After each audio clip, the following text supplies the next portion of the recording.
I have to figure out how to deal with my nightmares. Oh, that's why I'm here, and I'm going to help other people do that too. When we start to look at images and dreams as not being symbols, but being like fully 3D pieces of information for us, emotions, memories, understandings, then we go much deeper into our dreaming. Dreaming is so great because there are no devices in dreaming.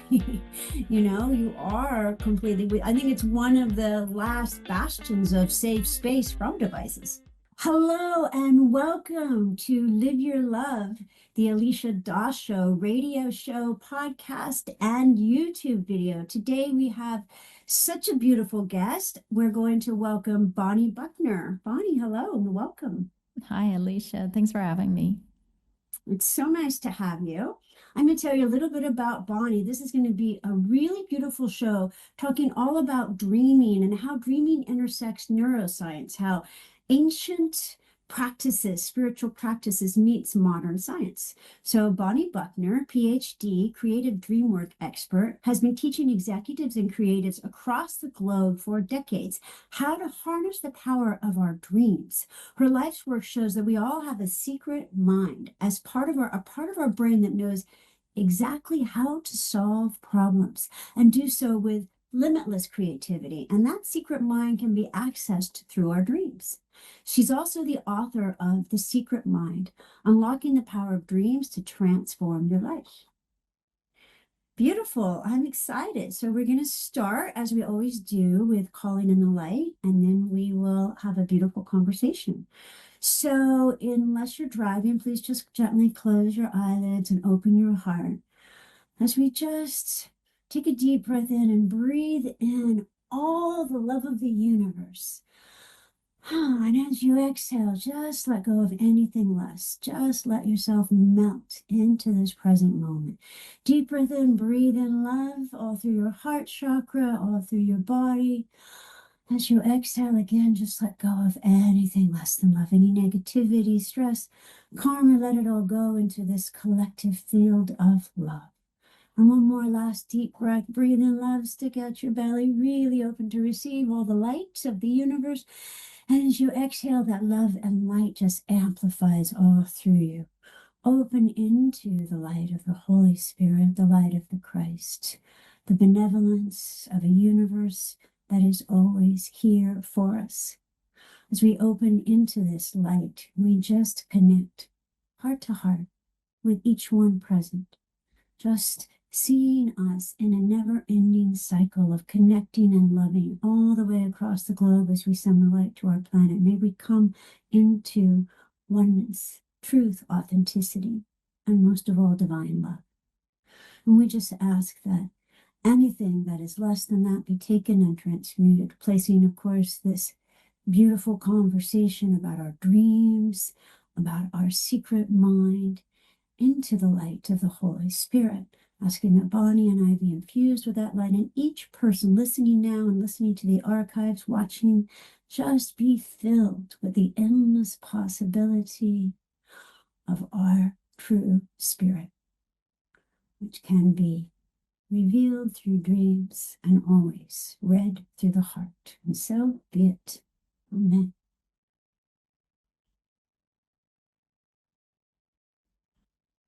Hey, well, Bonnie, your work, as I was just sharing, is just so fascinating. You've taught for over 2 decades how dreaming and our spontaneous imagination can be a catalyst for not only personal, but leadership transformation.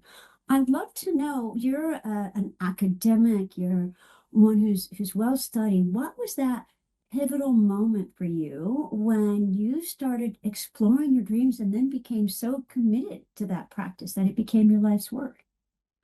Well, actually, I have to go way, way back for that. Let's go back. Yeah, let's go back. Let's go I way was a back. child, actually, and I had been having nightmares, like constant nightmares every night. And I was disturbed by this. And one morning, I was sitting out on our front steps and I was thinking about it. And as little kids sort of think about things, I was thinking, well, I'll just never go to sleep. And I was thinking all the things I can do just to never go to sleep again. And then it just kind of hit me. I have to go to sleep. And then I just realized, okay, I have to figure out how to deal with my nightmares. Oh, that's why I'm here. And I'm going to help other people do that too. Wow. So How old were you when you had this revelation? I was 3. Oh Now, my goodness. Love this. yeah, Preach, sister. Keep telling us. so many people, I think, so many people do have these insights as children and then they get pushed aside. And I was really lucky because I would talk about this and my family was really open to it. And my dad and my grandmother would tell me dreams they had had. And like my dad told me a dream about having lost his dad's favorite pocket knife and how he found it in his dream. And my grandmother talked to me about solving problems through your dreams. And so, even though I didn't know like what that would look like or even thought about working at that age and growing up, I knew dreaming is going to be a big part of what I do somehow. Mhm.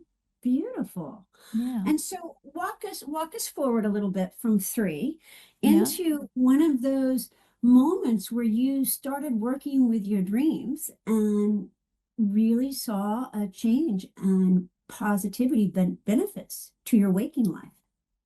Yeah, I had a great dream when I was 6, and I'll walk us way faster through things than that. But in this dream, I stepped out of myself and walked out into. I grew up in on a ranch in Texas, in the middle of nowhere in Texas, and I walked way out into the pasture, and 3 guides were there in this illuminated, very, very illuminated pasture, and they sang me a song about how to transform my anger.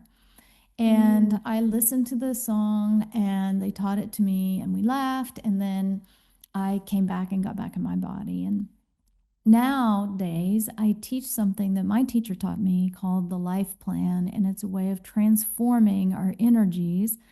It's a way more sophisticated way of doing it, but it's a tool for transforming anger. And one of the things that we see this in action is back into our dreams. Because if we have, for example, a nightmare, it's mhm, often a very acute either anger or fear.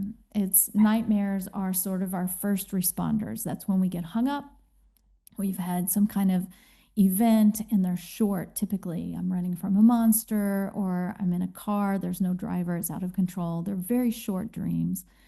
mhm. And they're first responders because they show us that we might have a little tangle or knot in our emotional life. And if we stop right then and there and we address that, then it frees up our energies as well as shifts the waking time situation. So this back and forth between moving our energies in different ways becomes something where we're taking our inner insights and using it to change our waking time, and then vice versa, seeing how that waking time shift informs our night dreams.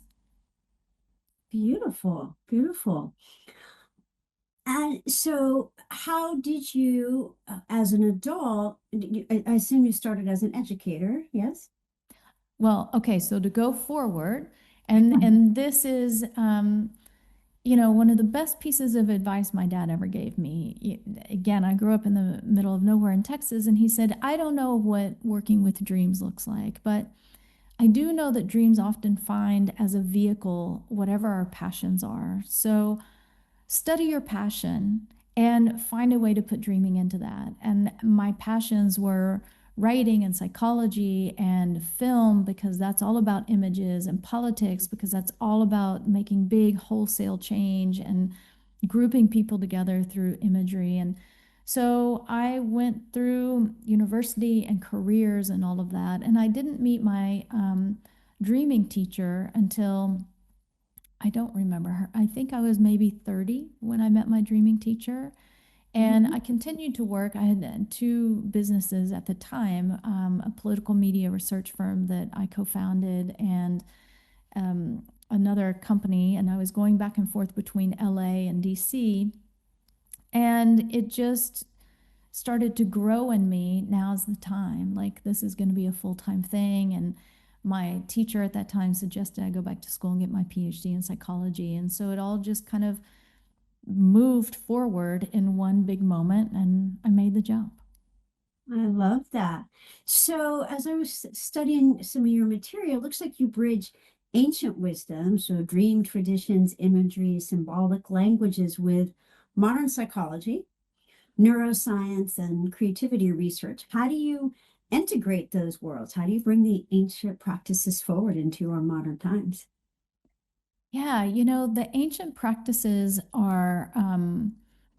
they have a leg up on us because they come from a time when people were incredibly embodied and people were very aware of um, nature as a part of oneself, not as something separate, not a place to go to hike on the weekend, but a place where we lived Mhm. and that we are a part of that. And that sense of embodiment is full of experiential knowledge and understanding. And today we're on the other side of the divide, that there's a difference between mind and body, and we're always trying to go back.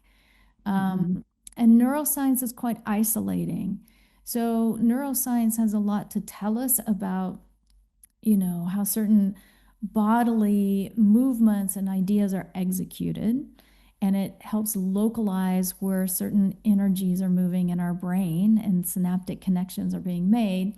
But the deep wisdom of the ancient science of dreaming, like I like to call it, Mhm. has a lot more to say often. But I draw insights and also vocabulary from modern neuroscience because it's really useful and helpful. And so, one of the ways that we talk about that is from going even back to cognitive psychology. Image is a sort of holistic information packet. And, we know that because we talk about a picture's worth 1,000 words. We know that we can look at one single image and have this whole full on understanding. And that understanding may include memories, it may include new ideas. It's a holistic packet of information. And so dreams are composed of images. And when we start to look at images and dreams as not being symbols, but being like fully 3D pieces of information for us, emotions, memories, understandings, then we go much deeper into our dreaming. Beautiful. And how, so walk us through that. Walk us through so we fall asleep, we have a dream, we're like, oh, that was weird. What does that mean? Walk us through the analysis of that and how we use that to transform, to heal, to have greater self and other love. Yeah, so here's a dream that came from a recent class. In this dream, I'm going to take it on as if it's my dream. It'll be easier to say. In this dream, I'm in with my father in the waiting room of um, maybe like a veterinary emergency waiting room. And we're very focused on stirring our coffee and drinking our coffee. And this guy comes in with this really squat, duck like, dog like animal like I've never seen before. And it's super squat and compact. And the vet comes in through the door, and the man places this sick animal down on the towel, and the animal leaps all the way across the room into the arms of the vet. Now, when the dreamer told this dream, the thing that they really wanted to get across is this animal was so squat, and it was shocking in the dream to see how far and with how much power it can leap. So, when we think about this dream, first of all, I'm in a waiting room, and the I of the dream, which is the part that I identify as me, I'm in Yeah. a waiting situation in my life, but I'm focused on coffee, and coffee is about waking up to something. And the big wake up in this dream is that something so seemingly small and squat can leap so far and powerfully and fast. And so all of the aspects of the dream are an aspect of the dreamer. And very frequently, it's the strangest part of the dream that is speaking to our potential, because our Mhm. potential feels strange to us. It's a strange idea that I could write a book on dreaming and that it might help people. Most people would say, oh, maybe that book isn't going to be, who needs another dream book or something like this. We tend to diminish ourselves before we ever start to do the thing that we know inside of ourselves we need to do. And in this case, this person had just launched their own business and had gone on their own. And it was just kind of slowly, she was in this waiting position. And the surprise of the dream is this little thing, this little business that I just started can go so far and so fast um, and do so much. So when we start to look at dreams in this sort of way, and I like this example because it really is about waking up to other parts of ourselves. We get out of that judging, critical aspect of ourselves and into potential, then we start to release that. And every time we do, we contribute something to the world that the world is waiting for us to contribute. Right. And so did the woman who had this dream, did she find it encouraging? Did she was she at a point where she really needed that affirmation that her business could succeed?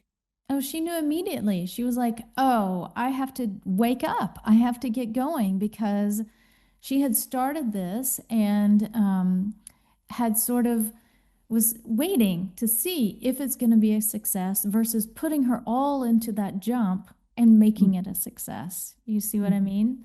Yeah. So this was like lighting a fire to like go, get moving. Yeah, beautiful. So when we have dreams, so we're every part of the players in the dream, right? Is that what you're We are saying? every aspect of the dream. We are Exactly. every aspect of the dream. So if we dream about some scary monster, it's just a part of us that's trying to communicate with us. So then in your practice, do you do Gestalt with the different parts of the dream? What we do is we look at a dream, and dreams fall into one of two categories. And so they're either unresolved or resolved.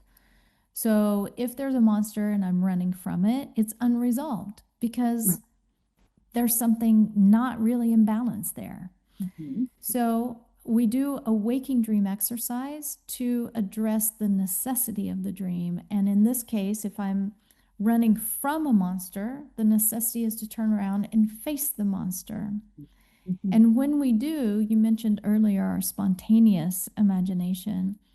When we go into and work with the images of our dreams as an actual, I'm working with those images, not I'm fantasizing about what I want to happen, Mhm.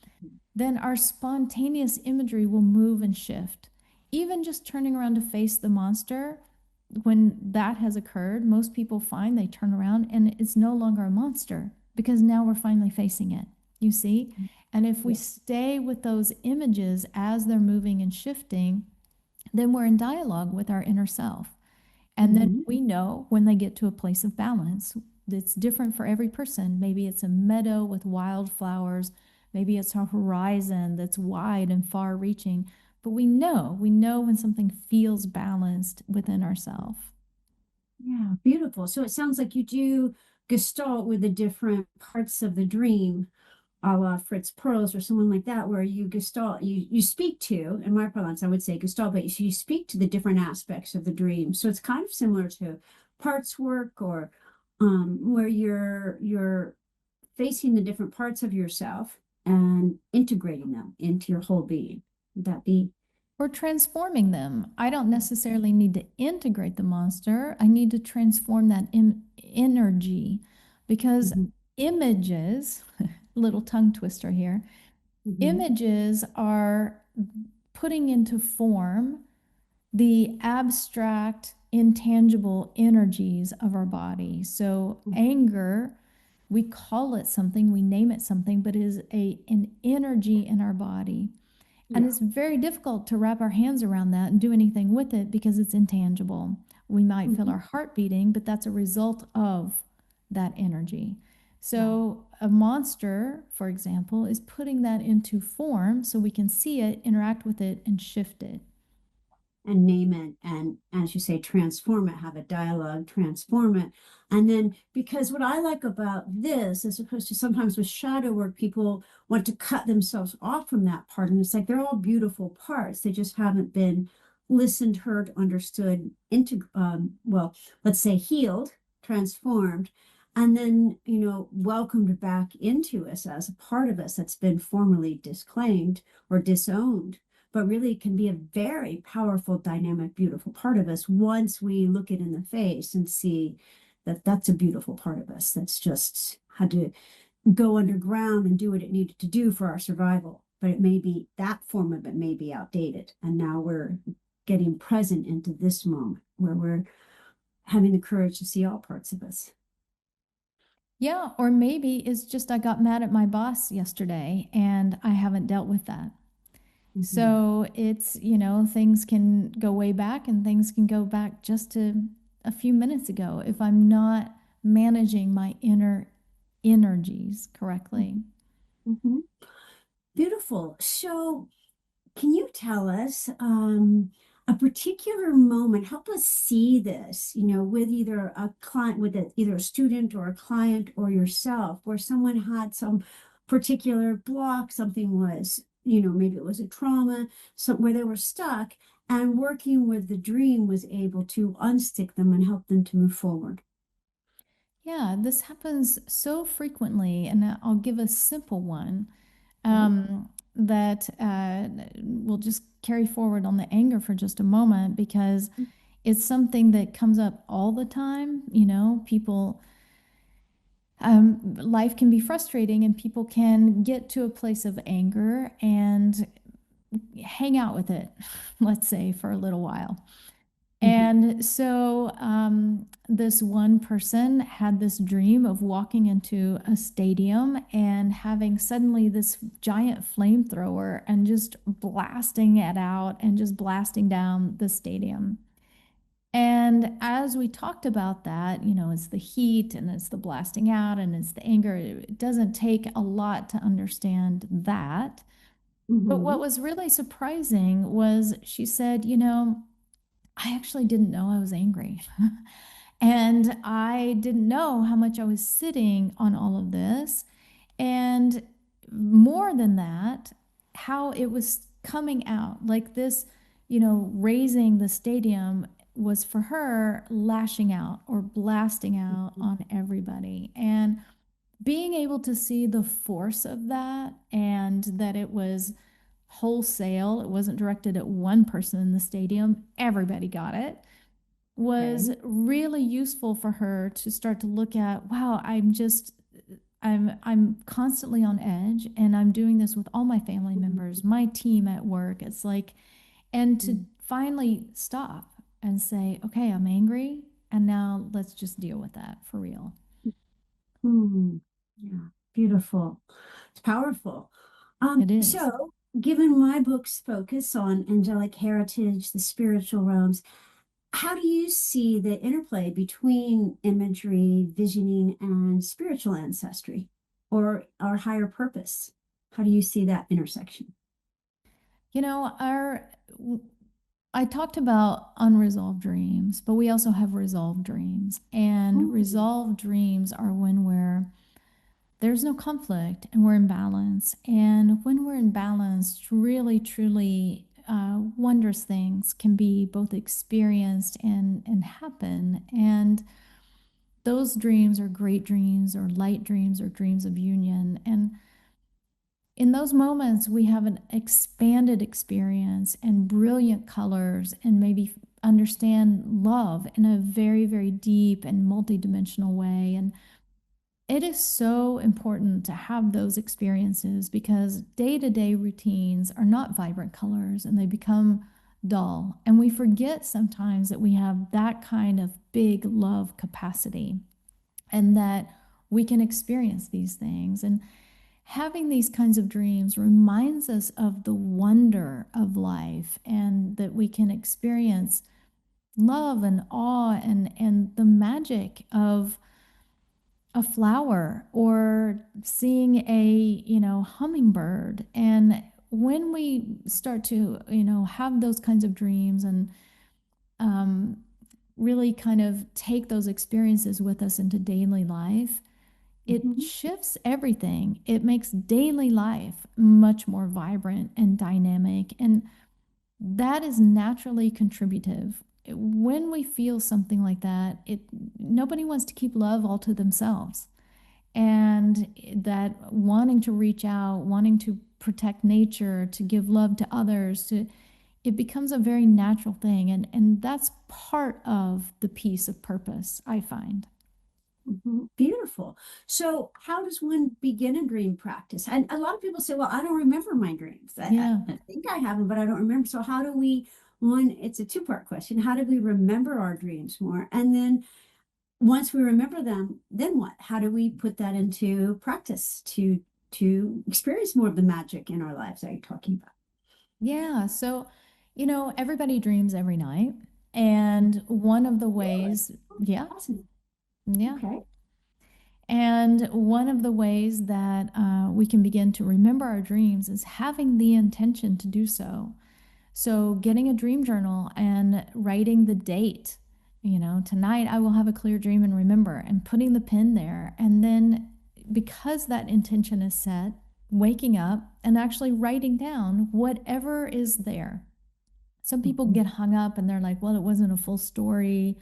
Doesn't matter. Write down if it's a color or a word or just a feeling, and just get in the practice of writing these things down. And what that does in a much bigger sense is it gets us in the practice of listening to ourselves, of paying attention to our inner experience, because we're very good at focusing on our outer experience. Everybody knows how to make a to-do list, everybody knows how to go to the market, but listening to our inner self and paying attention to it is sort of like redeveloping a muscle. We all had it. We became serious adults, lost it a little bit, and we have to regain it. Then the second sort of thing to that, your two-part question. Mhm. So people say, okay, I've written it down, and there was, the color green and this weird sentence. Okay. So Mhm.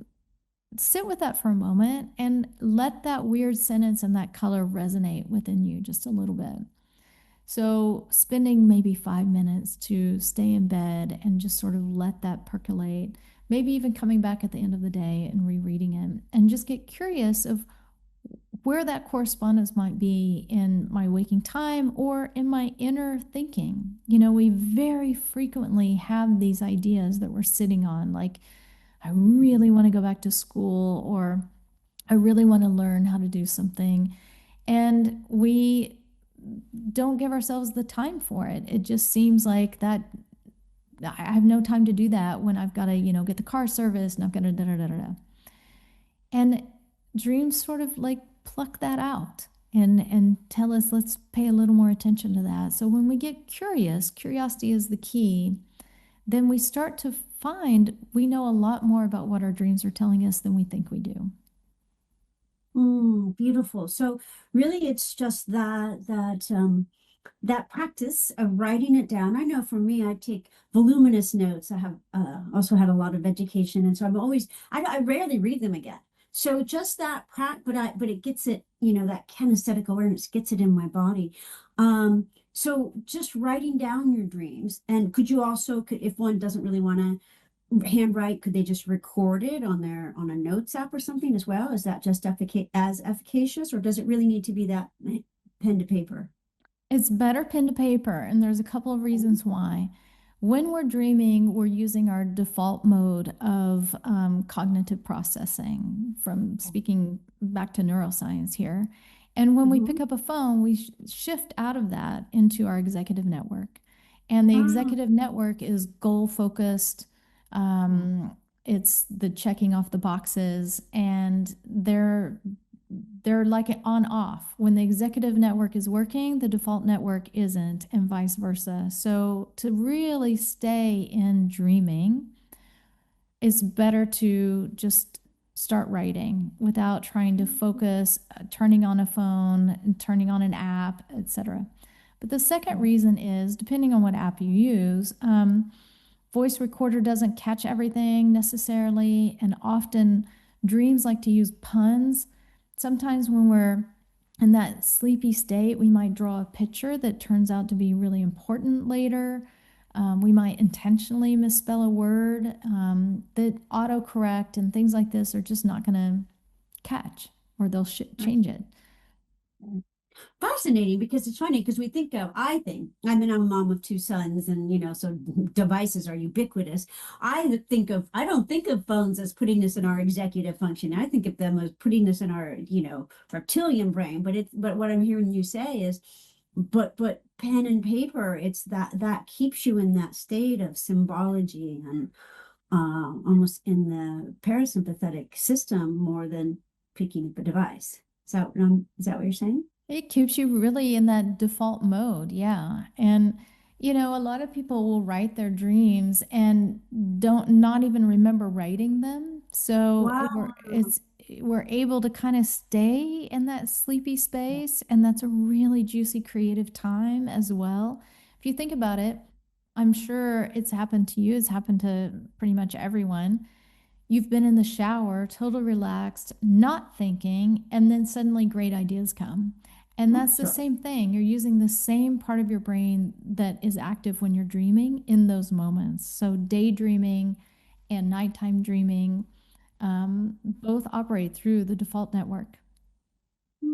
Beautiful. So, and when we think about daydreaming, and that's different than conscious visualization or manifestation. So, what is daydreaming to you, and how is that different than night dreaming, and how is that different than directed visualization? You just said it, directed. So, directed visualization is someone telling me, or me following a script, or deciding in advance what to see. Mhm. Whereas daydreaming is, it's also known in research as mind wandering. It's that spontaneous imagery. So with directed visualization, we get one kind of thing out of it. With the spontaneous imagination, we are in line with that spontaneous, imaginative part of ourself that's in present tense dialogue. Mm. And so, what's the difference between daydreaming and fantasy, or is that the same thing? No, it's not. That's the thing. Fantasy is um, something that I decide in advance and that I want. It's oh, I opened my mailbox and look, I won the lottery. Right. So Right. it's a fantasy, Yeah. whereas my spontaneous imagination is the place also where people talk about intuition. I just know deep inside myself that this is the right college for me and the other college is not, or this is the right career for me and the other one is not, or this is the right time for me to make a move. And we do know that. We talk about it all the time. Mostly we talk about it in the inverse. We say things like, oh no, that's not right for me. Like it's Mhm. much easier for us to say that than it is to be the risk taker and say, I know this is right for me and I'm going to jump into the unknown and try it out. Yeah, exactly. Because we don't want to be disappointed. What if it doesn't work? I don't want to be wrong. Mm, And that's what stops so many of us. I've certainly been stopped by that. sure. So do you think that daydreaming, so I think a lot of people equate daydreaming with fantasy, right? So do you think, and I'm hearing you say they're different, like daydreaming more comes up more spontaneous, fantasy might be like, I can't pay my bills. What if I won the lottery and I could buy 10 jets or something, and it's doesn't have a lot of legs in reality, usually. Whereas daydreaming is a little more accessible. It's a little more product of just kind of letting your mind wander and go, yeah, this path is for me. That's very juicy and glittery, but that's probably not my path. Is that kind of what you're talking about with daydreaming? Yeah, and even more like, for example, I anytime I have to write something, I take a long hike. And Mm, I don't think about what I need to write. I just mhm, start hiking. And as I'm smelling, whatever the forest smells are, or listening to the birds chirping, and I'm not thinking, I'm mind wandering or mm, I'm daydreaming. They're the same thing, two different words to say the same thing. Nothing is intentional. All of a sudden, I'll realize that I have a sentence or two, or a topic, or a subject, and it just sort of floats up from right. this mysterious place. That's what I'm talking about. I haven't Mm. willed it, I haven't put my focus to it, I haven't fantasized about it. It just, when I get out of the way of myself and stop thinking, it comes up. Do you ever like have some problem or issue and go to sleep and instruct your subconscious to work on solving that issue and inform you through your dreams? You can definitely incubate something for your dreams. And, I actually advise people not to do that most of the time because we can trick ourselves so easily. You and I just had that little conversation about how we stop ourselves from taking that creative leap.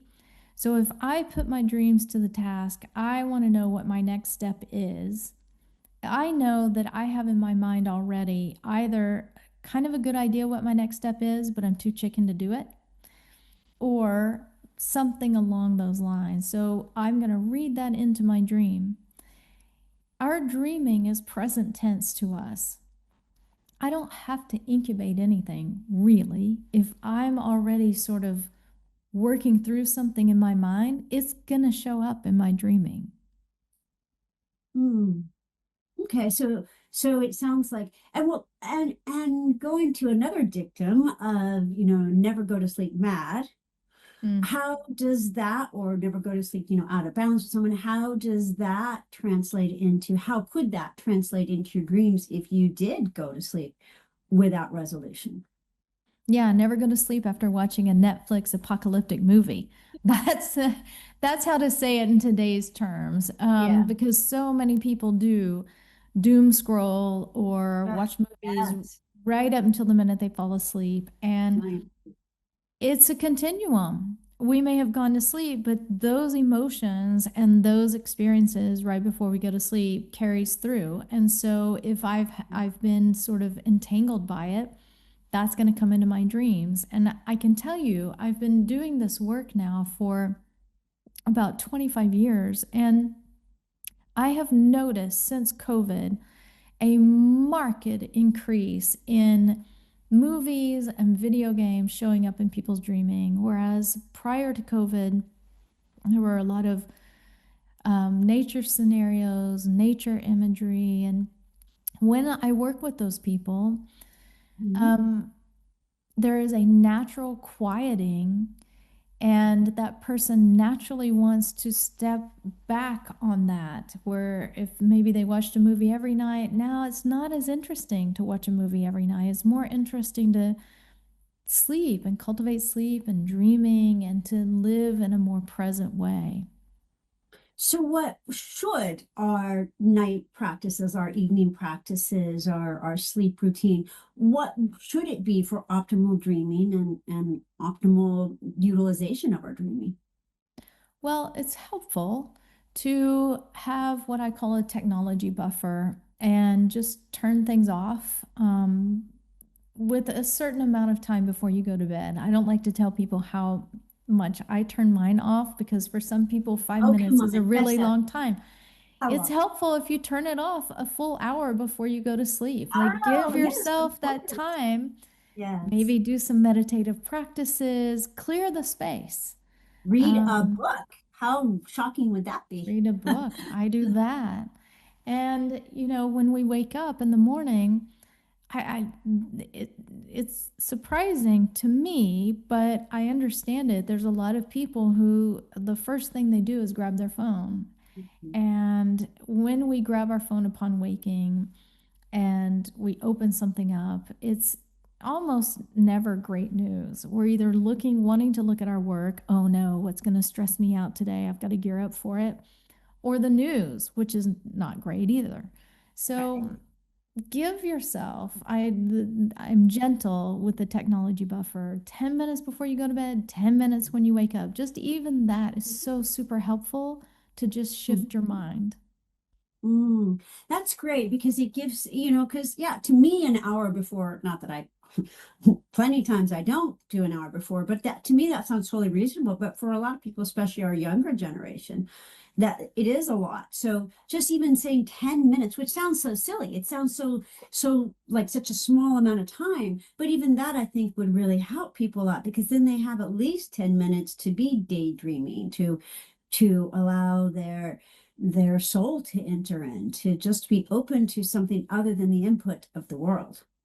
Absolutely. And I there's such a difference with young people today and taking decisions and how do I make a decision? And they're so quick to ask online, what is Mhm. the best decision about this, that, or the other? And that generates anxiety. Being able to listen to the self, what does my self really want to do? What's right for me right now is so useful and such a great thing to cultivate in oneself and help others to learn how to do. Absolutely. I mean, you can even ask Chat GPT. It does not have a soul. Yeah. I've Did you asked do Chat that? GPT. I did. I did. And not that I thought it did, but I just wanted to see what it said. And of course, it said it didn't, although it surely acts like it does sometimes, right? But really, that's our time to spend with our soul, to spend with our whole selves, our true selves, right? To spend with the heart and the currency of who we truly are. And to me, dreaming is so great because there are no devices in dreaming. You are completely. I think it's one of the last bastions of safe space from devices. Really, our Yeah. sleep is really one of the last, unless we consciously go, okay, no, my sons are like rolling their eyes. No devices at dinner, right? I mean, even Mm. that's a big challenge. And they're older, they're young adults. But really dreaming is that last safe haven, unless we Hmm. consciously decide that we're going to spend that time connecting with ourselves. And then of course we spend 30 seconds in meditation and it's like, oh, I want to do this all day now. So you talk about 7 types of dreaming. So you shared Seven a kinds of dreams. Yeah. yeah, 7 kinds. Tell us, walk us through that a little. So again, they fall into either unresolved or resolved, and unresolved dreams want to be resolved, and we can work with them to help them to transform them so that they become resolved. And really, we can think about it, everything follows the body. I talked about embodiment earlier because it's all about the body. Dreaming comes from our bodies, not our minds. And dreaming follows embodiment. So we all know from the fact of being in a body in an experience based world, what it is to stand up and rise up, and what it Mhm. is to feel down and feel low. Like these are common metaphors, but it's more than a metaphor. It's not a figure of speech. It's an actual experience in our bodies. And dreams follow that. There are dreams that take place in very high places, and there are dreams that take place in very low places. There's bright light and there's muted light. And we know that. We understand what that's telling us. So, nightmares are, as we've talked about, a very acute emotional reaction to something, anger or fear. If I deal with it, great. If I don't, it's likely to repeat because our body is wanting us to be in balance and it's showing us that we're not in balance. Mhm. If I still am not dealing with it, then I start to have a sort of piling on of other emotions. Maybe I start to feel resentful of the person that I think, even though it comes from us, but I start thinking it's coming from someone else. I start getting resentful about someone else. Maybe I feel guilty about being mad all the time or whatever it is that I'm. So it becomes like multiple emotions piled up on top of each other. But then there's a clear dream, and clear dreams are Sort of the difference between a fire we have to put out and like a long-term strategic plan. The clear dream gives us a much more full view of here's a block and here's how to get over that block and here's your potential. And you're not seeing this potential because you're focused on the block, but bringing that potential forward can help us to transform that block. So, clear dreams typically have a storyline to them, and we can follow them and understand okay, this happened, then this, and we can put our finger on the necessity in order to transform it. Hmm, beautiful.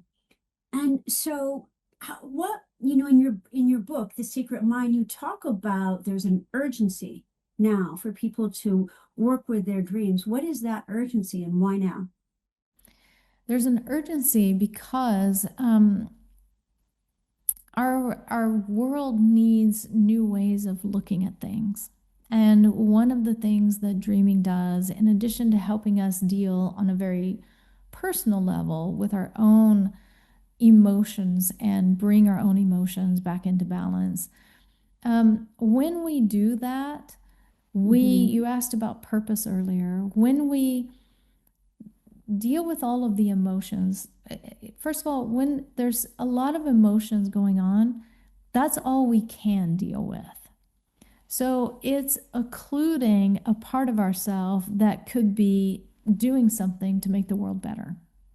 And we Okay. cannot do that because we've got some kind of urgent situation going on over here, which is my anger about something, my fear about something, etc.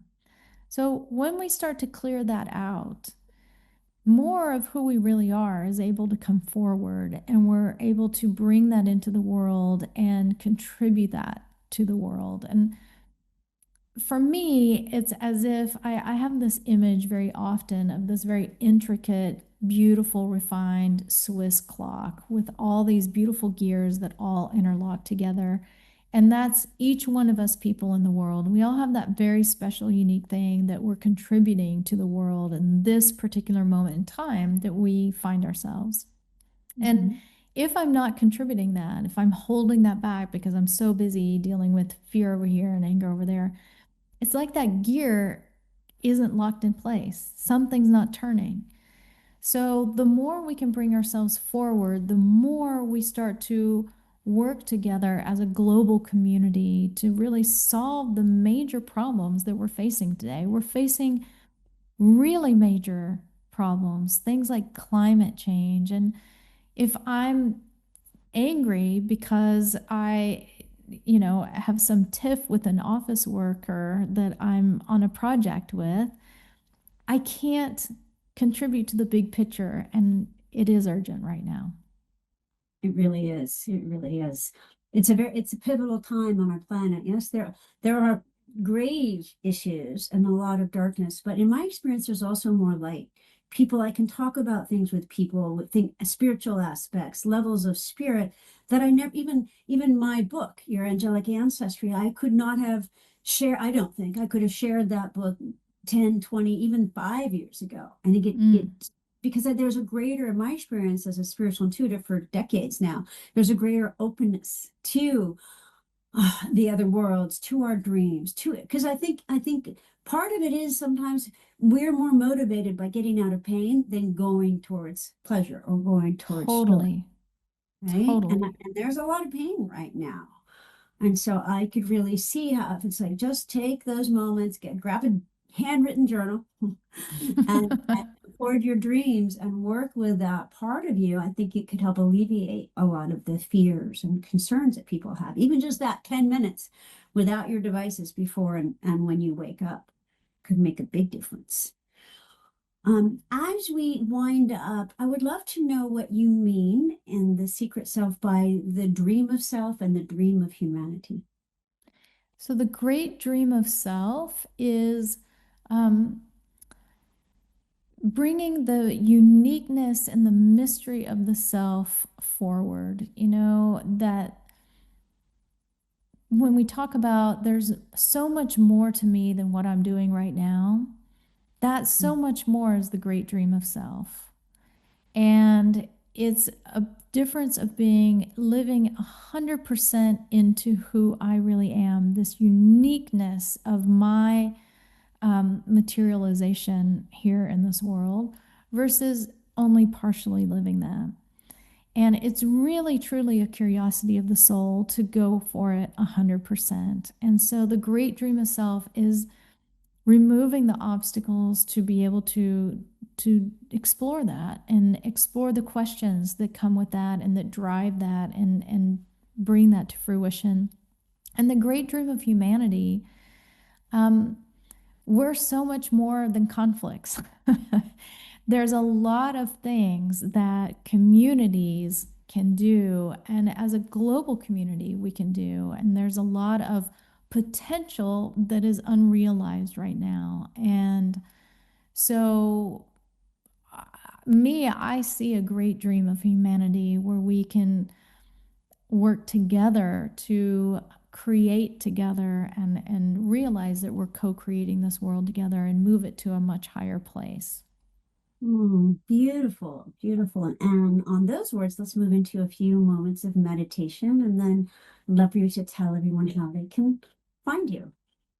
So, unless you're driving, just allow yourself to gently close your eyes. And if you're doing something where you need your attention on the outer world, that's fine. You can just allow yourself to open into multidimensional consciousness. Sometimes life does not allow us to stop and sit in samadhi, so we can allow ourselves to be in the essence of spirit in the midst and motion of life.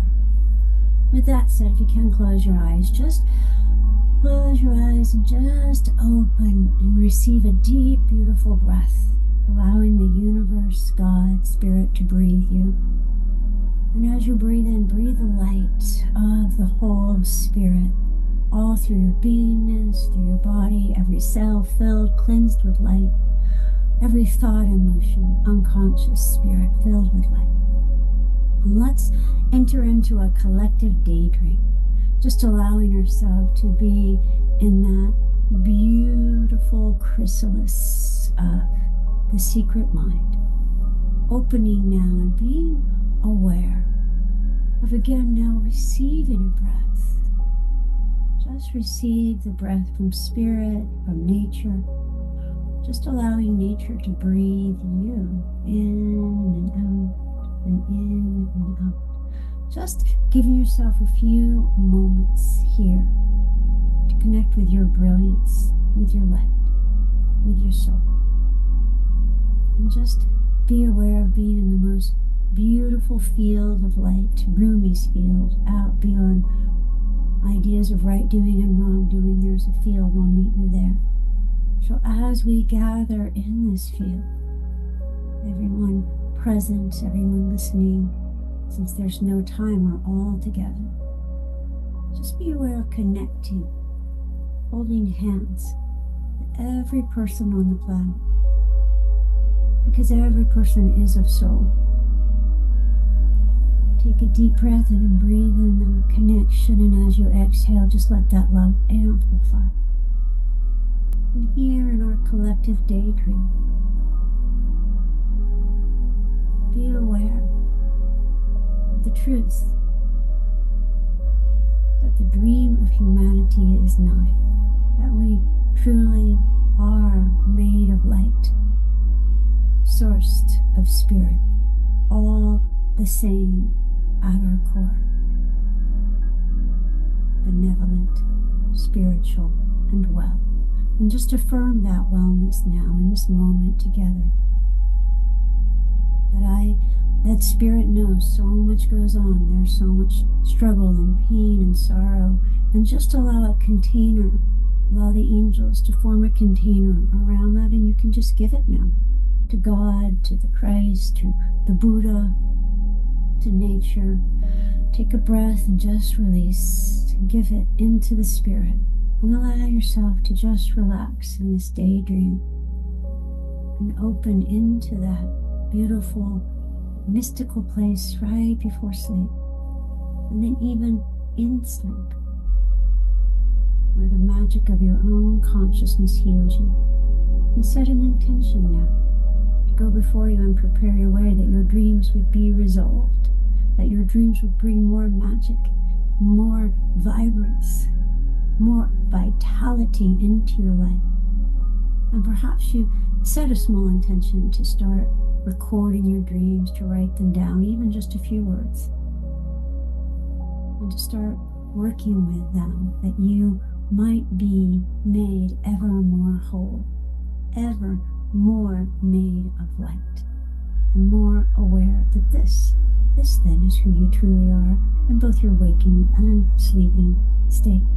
And that magic of your sleeping state would come forward into your waking self, holding hands with your waking self, assuring and imbuing you with light. And so be it. We send the light to all those on this gathering and to our beautiful world, asking for peace, for light, for love, and always for the highest good. And so be it. Amen. So, Bonnie, tell us what's present with you, any closing thoughts, and then how we can find you. Closing thoughts for everyone is just to be curious with your dreams and curious to what they might be telling you. And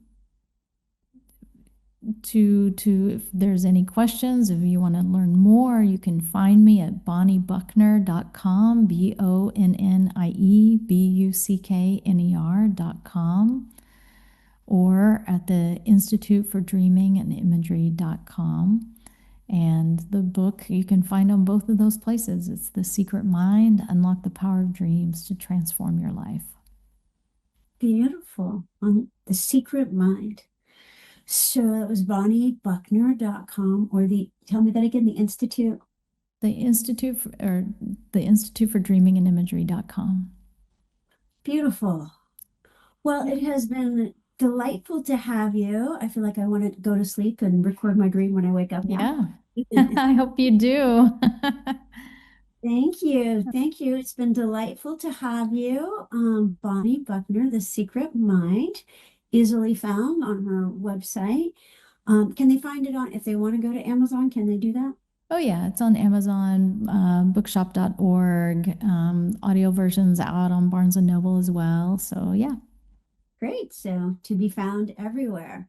And fantastic news, your angelic ancestry, discover your archangelic name, heritage, and higher purpose is on pre-sale now. It launches officially July 2026, but if you order it now, you get to join me for monthly Zoom gatherings, joining my VIP launch team. Also, you get a course called Rise. That's a really beautiful course with a lot of the material in this book. Plus, you get 3 advanced chapters of the book right now in your inbox. And that is a good 1/4 of the book right now. So I hope you will go ahead and buy the book. It's at aliciadas.com/book, alishadaas.com/BOOK. That's where you get all the bonuses. Of course, you can find your angelic ancestry on Amazon, Barnes & Noble, Books A Million. Everywhere books are sold, it's on pre-sale now.